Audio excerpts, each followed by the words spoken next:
कभी एक गुड़िया ने किसी की तन्हाई को समझा और फिर वो बन गई उसकी मौत की वजह। ये कहानी है एक पगली आत्मा की जिसने मोहब्बत में पागल होकर सब कुछ भुला दिया। स्वागत है आपका स्केरी विकेड में, जहां डर सिर्फ दिखाई नहीं देता, महसूस भी होता है। मैंने अपनी जिंदगी में बहुत कुछ देखा है, लेकिन जो उस साल हुआ वो हर रात मेरे सपनों में ताजा हो जाता है। मेरा नाम अजय है। मैं राजस्थान के एक छोटे से कस्बे भानगढ़िया से हूं, जो अब वीरान हो चुका है। वहां की हवा में आज भी एक अजीब सी घुटन महसूस होती है, जैसे जमीन के नीचे कुछ अब भी सांसें ले रहा हो। ये कहानी उस वक्त की है जब मैं 17 साल का था। गर्मियों की छुट्टियों में मैं अपने ननिहाल गया था, जो उस कस्बे में था। माँ हमेशा कहती थी, अजय, भानगढ़िया में शाम ढलने के बाद घर से बाहर मत निकलना, वहां कुछ ठीक नहीं है। मैं उस वक्त इन बातों को मजाक समझता था। मेरा मामा रमेश गांव का स्कूल मास्टर था। उनके घर के पिछवाड़े एक पुराना कुआं था और उसी के पास एक टूटा फूटा कमरा, मिट्टी की दीवारें, आधा गिरा हुआ छप्पर और उसके अंदर एक सड़ी हुई गुड़िया। उस गुड़िया की आंखें सीधी मेरी आंखों में झांकती थीं। उसका चेहरा आधा जला हुआ था, बाल उलझे हुए और जगह जगह से फटे कपड़े। मामी ने साफ कहा था, उसे छूना मत अजय, वो सिर्फ गुड़िया नहीं है, उसमें कुछ है। पर मैं ठहरा जिज्ञासु लड़का। एक रात जब सब सो रहे थे, मैं चुपचाप उस कमरे में गया। हाथ में टॉर्च थी। दरवाजा जैसे ही खोला, वो अजीब सी गंध नथुनों में भर गई, सड़ी हुई मांस की गंध। पर सबसे अजीब बात यह थी कि गुड़िया वहां नहीं थी। कमरे में सन्नाटा था, पर मेरी सांसें तेज हो गई थीं। मैंने चारों ओर देखा और तभी दरवाजा खुद ब खुद बंद हो गया। मेरी टॉर्च बंद हो गई। अब बस अंधेरा था और मेरी धड़कनों की आवाज। फिर किसी ने मेरी पीठ पर हाथ रखा, ठंडा बर्फ जैसा स्पर्श। मैं पीछे मुड़ा, पर वहां कोई नहीं था। तभी मेरे कानों में एक लड़की की बड़बड़ाहट गूंजी, मेरी गुड़िया, मेरी गुड़िया क्यों ली? मैं चीख पड़ा और दरवाजा जोर से धक्का देकर भागा। अगली सुबह मुझे तेज बुखार था। मामी ने माथे पर हाथ रखा और बोली, तू उस कमरे में गया था ना, अब भुगत। मैंने उन्हें सब बताया। वो रो पड़ी। मामा ने भी बहुत डांटा, लेकिन फिर उन्होंने वो बात बताई जो आज तक मेरे रोंगटे खड़े कर देती है। वो गुड़िया रुक्मणी की थी। मामा बोले, कौन रुक्मणी? मैंने पूछा। मामा बोले, ये कहानी 30 साल पुरानी है। मामा ने गहरी सांस ली और दीवार की ओर देखने लगे, जैसे कुछ याद कर रहे हों। रुक्मणी उस वक्त 10 साल की थी। हमारे पड़ोसी हरिराम की इकलौती बेटी। बहुत सुंदर, पर थोड़ी अजीब थी। अक्सर अकेले में बातें करती, पेड़ से झूले पर बैठी कोई अनदेखा खेल खेलती। एक दिन उसके पिता ने उसे बाजार से वो गुड़िया लाकर दी, वही सड़ी हुई गुड़िया जो तूने देखी। तब वो नई थी, लाल फ्रॉक में, छोटी बांधी हुई। रुक्मणी उस गुड़िया से इतना लगाव रखती थी कि किसी को उसे छूने नहीं देती थी। ये मेरी सहेली है, वो कहती थी। लेकिन धीरे धीरे सबने नोटिस किया कि रुक्मणी बदल रही है। उसकी हंसी अजीब हो गई थी, उसकी आंखें सूनी और उसका स्वभाव गुस्सैल। सबसे डराने वाली बात यह थी कि रात को उसके कमरे से बातें करने की आवाजें आती थीं। 2 आवाजें, एक उसकी और एक किसी और की, जो बेहद भारी और डरावनी थी। मामी ने बीच में बात काटी। हमने उसके पापा को बहुत समझाया, लेकिन वो खुद डरा रहता था। कहता था गुड़िया खुद चलती है। एक बार तो उसने देखा कि गुड़िया दीवार पर चढ़ गई थी और छत से रुक्मणी को घूर रही थी। लेकिन सबसे भयानक दिन वो था जब रुक्मणी की मां की अचानक मौत हो गई। उनके गले में वही फ्रॉक की पट्टी लिपटी थी जो गुड़िया की थी, और तब से रुक्मणी ने बोलना बंद कर दिया। बस हर वक्त गुड़िया को गोद में लिए बैठी रहती। धीरे धीरे पूरे गांव में बातें फैल गईं कि रुक्मणी में कोई आत्मा घुस गई है। मामा ने कहा, एक तांत्रिक बुलाया गया।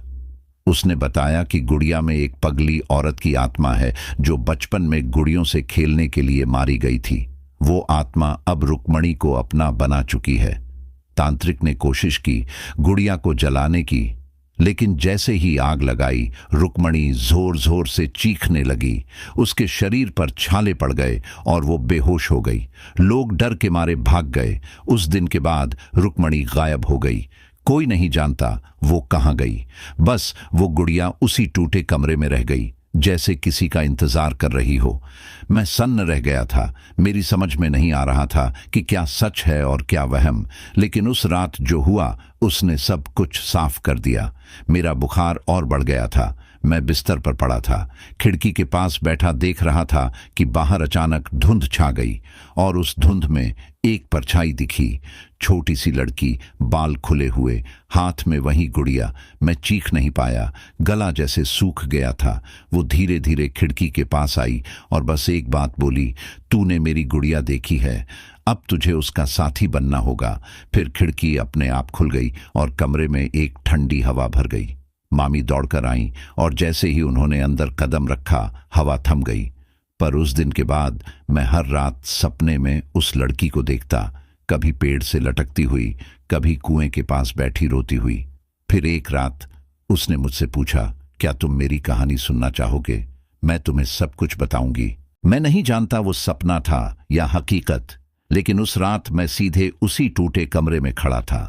चारों तरफ धुंध थी, मिट्टी की दीवारें कांप रही थीं, जैसे कोई गुस्से में सांसें ले रहा हो। सामने वो सड़ी हुई गुड़िया रखी थी और ठीक उसके पीछे रुक्मणी खड़ी थी। आंखें गहरी काली, चेहरा सफेद पड़ चुका था और होठों पर एक टूटी मुस्कान। मैं मरी नहीं, उसने धीरे से कहा। मुझे जिंदा ही मिट्टी में दबा दिया गया था। मैं पीछे हटने लगा, लेकिन पैरों के नीचे की जमीन कीचड़ में बदल गई। चारों ओर से बच्चों की हंसी सुनाई देने लगी, पर वो हंसी नहीं, रुलाई थी, दर्द थी। रुक्मणी बोलती रही, मेरे पापा ने मुझे पागल समझकर ताले में बंद कर दिया। मैं चिल्लाती रही। माँ आकर मुझे छुड़ाना चाहती थी, पर गुड़िया को किसी का साथ पसंद नहीं था। माँ को मार दिया। उसके बाद सब ने मुझे अकेले उसी कमरे में छोड़ दिया। कई दिनों तक भूखी प्यासी रही और फिर मर गई। मरने के बाद भी चैन नहीं मिला। मेरी आत्मा उसी गुड़िया में कैद हो गई, जो अब भी किसी साथी की तलाश में है, कोई जो हमेशा उसके साथ रहे। तू आएगा? उसकी आवाज गहराती जा रही थी और मेरी सांसें तेज होती जा रही थीं। तभी मैं उठ बैठा। पूरा बदन पसीने से भीगा हुआ था, पर जैसे ही मैंने नीचे देखा, मेरे बिस्तर पर कीचड़ के निशान थे। वो सपना नहीं था। मैंने मामा को सब बताया। उन्होंने तांत्रिक को फिर से बुलाने का फैसला किया। तांत्रिक बूढ़ा हो चुका था, लेकिन उसकी आंखों में अब भी वही ज्वाला थी। उसने आते ही कमरा देखा और कहा, बहुत देर हो गई है। आत्मा अब सिर्फ गुड़िया में नहीं, इसे अब इंसानी शरीर चाहिए। तांत्रिक ने बताया कि उस आत्मा को मुक्त करने के लिए उस गुड़िया को उसी कुएं में फेंकना होगा जहां रुक्मणी को जिंदा दफनाया गया था। लेकिन ये काम आसान नहीं होगा, क्योंकि आत्मा अब चेतन अवस्था में है और हमला करेगी। रात को सब तैयार हुए। मामा, तांत्रिक और मैं। हाथ में जड़ी बूटी की माला और मंत्रों का जाप करते हुए हम कमरे की ओर बढ़े, लेकिन दरवाजा अंदर से बंद था। तांत्रिक ने मंत्र फूंका और दरवाजा खुद खुल गया। अंदर अंधेरा और सन्नाटा था, लेकिन जैसे ही तांत्रिक ने गुड़िया को उठाया, कमरे की दीवारों से खून टपकने लगा। अचानक रुक्मणी की आत्मा दीवार से निकली। अब वो डरावनी नहीं, बल्कि दर्द में डूबी हुई नजर आ रही थी। क्यों? उसने पूछा। क्यों मेरी सहेली को मुझसे अलग कर रहे हो? तांत्रिक ने जवाब दिया, तेरा बंधन तुझे खा रहा है। मुक्त हो जा रुक्मणी, अपनी मौत स्वीकार कर। आत्मा चीख पड़ी। कमरा कांपने लगा। मेरी आंखें बंद थीं, लेकिन दिल कह रहा था, वो बस सुनी जाना चाहती है। मैंने कहा, रुक्मणी, अगर तुम चाहो तो मैं तुम्हारी कहानी सबको सुनाऊंगा। कोई तुम्हें भूलेगा नहीं, बस हमें जाने दो। एक पल को सन्नाटा छा गया, फिर हवा थम गई। रुक्मणी की आत्मा मुस्कराई और धीरे धीरे गायब हो गई। तांत्रिक ने गुड़िया को कुएं में फेंका और पानी से भभकती आवाज आई, जैसे किसी को शांति मिल गई हो। लेकिन कहानी वहीं खत्म नहीं हुई। गुड़िया के कुएं में गिरते ही सब कुछ सामान्य सा लगने लगा था, लेकिन मेरे भीतर कुछ अब भी टूट चुका था। अगले कुछ दिन मैं चुपचाप ही रहा। मामा मामी तो जैसे सब भूल गए थे, लेकिन मेरे अंदर रुक्मणी की वो आंखें बार बार कौंध जाती, उसकी टूटी आवाज, वो गुड़िया से मिलने की तड़प, सब कुछ। मैं शहर लौट आया, पर उस रात की स्याही अब भी मेरे मन में बसी थी। जब भी अकेला होता, लगता कोई पास में बैठा है। एक रात जब मैं अपने कमरे में पढ़ाई कर रहा था, खिड़की का शीशा अपने आप खुला और एक ठंडी हवा का झोंका कमरे में घुसा। तभी अलमारी की ओर देखा। नीचे एक धूल भरा डिब्बा रखा था जो मैंने कभी नहीं देखा था। कांपते हाथों से डिब्बा खोला। अंदर वही गुड़िया रखी थी, वही सड़ी हुई फ्रॉक, टूटी छोटी और आंखें जिनमें अब भी किसी की आत्मा कैद थी। मैं समझ नहीं पाया कि वो वापस कैसे आई। मैंने तांत्रिक को फोन किया लेकिन नंबर बंद था। मामा से पूछा तो उन्होंने कुछ नहीं कहा, बस डरते हुए बोले, तूने जो वादा किया था निभा।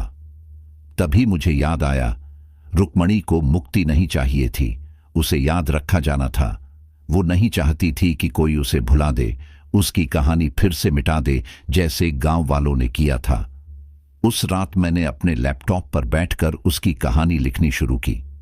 उसके दर्द को, उसकी तड़प को, उसकी मौत और आत्मा के कैद होने की पूरी सच्चाई को।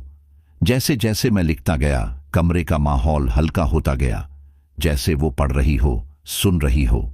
मेरे लिखते लिखते ही अचानक बिजली चली गई। मोमबत्ती जलाकर मैं फिर लिखने बैठा। तभी पीछे से एक धीमी आवाज आई, शुक्रिया।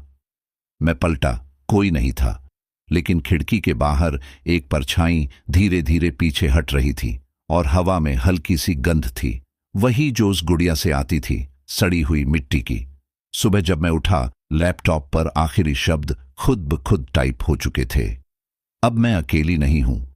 उसके बाद वो गुड़िया कभी नहीं दिखी, जैसे वो चली गई हो, या शायद वहीं कहीं अब भी बैठी हो, उस कहानी में, उस याद में, उस स्याही में जिसे कोई मिटा नहीं सकता। मैंने रुक्मणी की कहानी लोगों को सुनानी शुरू की। लोग डरते भी थे लेकिन रोते भी, क्योंकि अब वो सिर्फ एक आत्मा नहीं थी, वो एक दर्द बन चुकी थी। एक ऐसा दर्द जो दफन कर दिया गया था, सुना नहीं गया था। कुछ समय बाद मेरी मुलाकात एक लड़की से हुई। नाम था निधि, बहुत शांत और समझदार। धीरे धीरे हम करीब आने लगे। मैंने उसे भी रुक्मणी की कहानी सुनाई। वो भी भावुक हो गई और बोली, काश कोई रुक्मणी को पहले सुन लेता। हमारी दोस्ती प्यार में बदल गई। लगा कि अब जिंदगी नई शुरुआत कर रही है।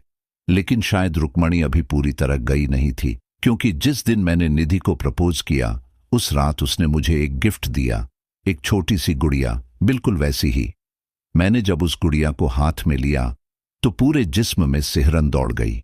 वही टूटी हुई छोटी, वही सड़ी हुई फ्रॉक और आंखें। आंखें बिल्कुल वैसी ही थीं जैसे उस रात अंधेरे कमरे में देखी थीं। मेरे हाथ से गुड़िया लगभग गिर ही गई थी, लेकिन निधि ने मुस्कुराकर कहा, ये मेरी बचपन की गुड़िया है। पता नहीं क्यों तुम्हें देखकर लगा कि ये तुम्हारे पास होनी चाहिए।